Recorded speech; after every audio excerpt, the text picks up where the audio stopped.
खां बख़ूबी वाक़िफ़ आहियो। ही महीनो जेको हली रहियो आहे ज़ुल्क़ाद जो महीनो आहे, इन खां बाद में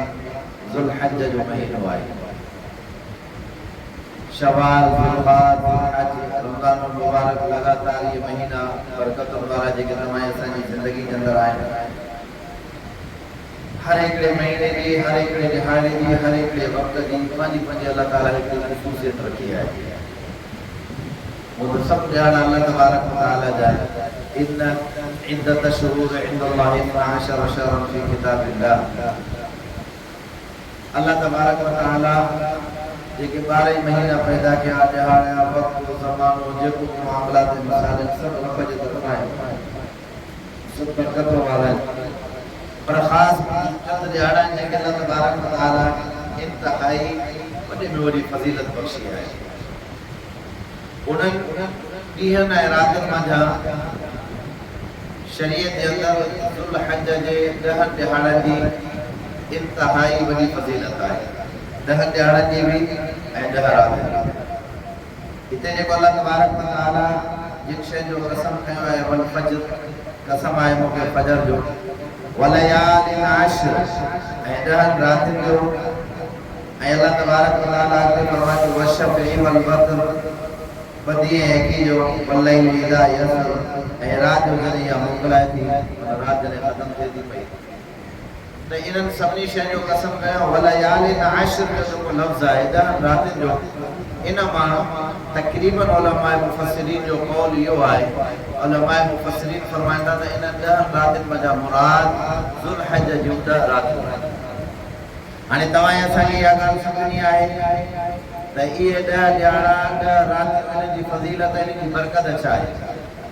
वरी इन 10 दिहाड़नि जे अंदरि जेका फज़ीलत ऐं बरकत आहे, कहिड़े अमल खे इन्हनि दिहाड़नि जे अंदरि कजे। छो त असांजी बदकिस्मती आहे त असां क़ुरान ऐं हदीस जी नावाक़िफ़ियत जे करे, क़ुरान ऐं हदीस जे क़रीब न हुजण जे करे, पैगम्बर सल्लल्लाहु अलैहि वसल्लम जे फ़रमान खे न ॿुधण जे करे असां खां इहे दिहाड़ा, इहे रातियूं मुस्लमाननि खां ईअं हली थी वञनि ॼणो त असांजी ज़िंदगी में इहे दिहाड़ा ऐं रातियूं आयूं ई कोन। पर चूंकि जेकॾहिं असांखे क़ुरान ऐं हदीस जी मालूमात मिलंदी, अल्लाह ऐं अल्लाह जे रसूल जे फ़रमान जी तरफ़ तवजह थींदासीं, त पोइ असांखे मुकमल मालूमात मिलंदी त इन्हनि दिहाड़नि जे अंदरि अमल करण जो सवाब केतिरो आहे ऐं इन्हनि दिहाड़नि जे अंदरि गुनाह करण जो वबाल केतिरो आहे। इन्हनि दिहाड़नि खे विञाइण मां तव्हां असां ज़िंदगी में केॾो वॾो नुक़सानु कयो आहे, उनजो अंदाज़ो इंसान खे थी वञे। हज़रत अब्दुल्लाह बिन अब्बास रज़ियल्लाहु तआला अन्हु फरमाईंदा, रसूलुल्लाह सल्लल्लाहु अलैहि वसल्लम खां रिवायत कंदा, अल्लाह जे रसूल सल्लल्लाहु अलैहि वसल्लम फरमायो,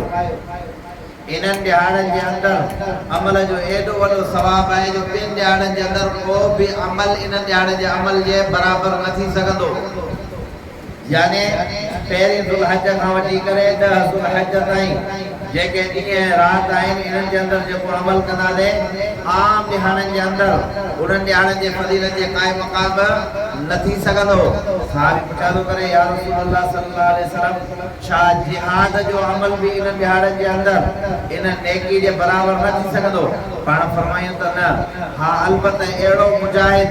जेको अल्लाह जे रस्ते में वञे, पंहिंजी जान बि खणी वञे, पंहिंजी माल बि, न हुनजी जान वापसि थिए न हुनजी माल वापसि थिए, त पोइ उनजो अमल इन्हनि दिहाड़नि खां वधीक थी सघे थो। बाक़ी हिननि 10 दिहाड़नि जे अंदरि को बि अहिड़ो अमल न आहे जेको ॿियनि दिहाड़नि जे जेको ॿिनि दिहाड़नि जे हिसाब सां हिननि दिहाड़नि में वधीक हुजे। हिन में अल्लाह सही सभ खां वॾे में वॾो सवाबु रखियो आहे। हाणे असांजे मुसलमाननि खे ख़बर ई न आहे वीचारनि खे, इन्हनि दिहाड़नि जे अंदरि तव्हां ऐं असां ईअं पंहिंजो वक़्तु ज़ियान करे था छॾियूं, न उन्हनि शयुनि जी तरफ़ तवजो कयूं था। हाणे सभ खां पहिरीं इंसान खे जॾहिं इहा मालूमात मिलंदी त बाबा हे दिहाड़ा, हे रातियूं ऐं हिननि जो वक़्तु गुज़ारणु इबादत जे अंदरि शुमार। जीअं मिसाल जी ॻाल्हि आहे, माण्हू रमज़ान मुबारक जे अंदरि त ख़ासि हिकिड़ो इहतिमाम कंदा आहिनि अल्लाह जी इबादत। तक़रीबन असां मुसलमान रमज़ान शरीफ़ जे अंदरि इहतिमाम, जीअं रमज़ान मुबारक जूं फज़ीलतूं आहिनि, रमज़ान मुबारक जा मामलात ऐं मसाइल आहिनि, तीअं हिननि दिहाड़नि जे अंदरि बि इंतिहाई वॾे में वॾो सवाबु आहे। छो त हज इन्हनि दिहाड़नि जे अंदरि थींदो आहे, अरफ़ा जो दिहाड़ो इन्हनि दिहाड़नि जे अंदरि आहे, सफ़ाए मरवा जी सही इन्हनि दिहाड़नि जे अंदरि आहे। हितां असांजा हुजाज इकराम जेके वेंदा आहिनि ऐं जेको आहे पंहिंजो इहराम ॿधी करे लब्बैक अल्लाहुम्मा लब्बैक लब्बैक ला शरीक लक लब्बैक इन्नल हम्द वन निअमत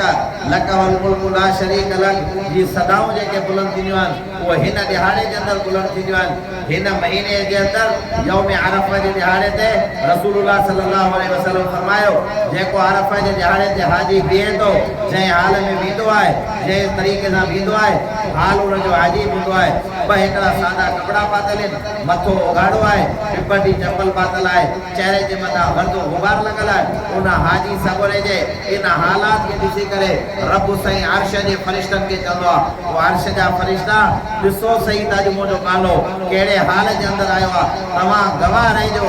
जेके ख़्वाहिशूं खणी आयो मां सभु हिन जे हक़ में क़बूल फरमाए रसूलुल्लाह सल्लल्लाहु अलैहि वसल्लम फरमायो यौम अरफा जे ॾिहाड़े ते जेकॾहिं को हाजी सगोरो उन ॾिहाड़े ते पूरी दुनिया जे माण्हुनि जे लाइ तौबा इस्तिग़फार करे थो अल्लाह साईं उन जी दुआ खे क़बूल करे जमी मुसलमाननि खे माफ़ फरमा थो हिननि ॾिहाड़नि ऐं रातिनि जे अंदरि आहे असांखे हिननि ॾिहाड़नि जे अंदरि जेके रातियूं आहिनि उन्हनि जो को का मालूमात ई न आहे मालूमात न हुजण जी वॾे में वॾी वजह इहा आहे त तव्हां असांखे क़ुरान हदीस जो इल्मु न आहे इन रातिनि जे अंदरि अमल जो केॾो वॾो सवाबु आहे ऐं इन रातिनि जे अंदरि